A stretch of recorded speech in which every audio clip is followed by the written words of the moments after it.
In front of me is POCO F5 Pro, and today I would like to show you how you can set up screen lock on this POCO.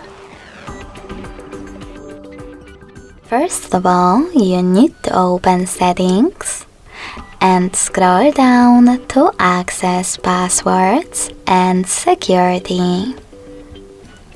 Then tap on Screen Lock and click on the best login method for you: pattern, PIN or password. When you're ready, wait 5 seconds and choose Got it in the pop-up.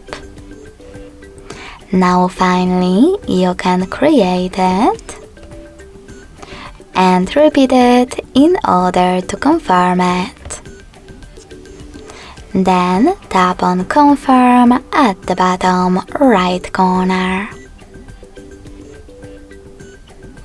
If you wish to add your fingerprint right away, you can do that by selecting Add in the pop-up. If you don't, just click on Cancel. So finally, when I turn off my screen, then switch it back on, I can see that pattern is now required. Thanks so much for watching. If you enjoyed this video, smash that like button, comment and subscribe. Bye!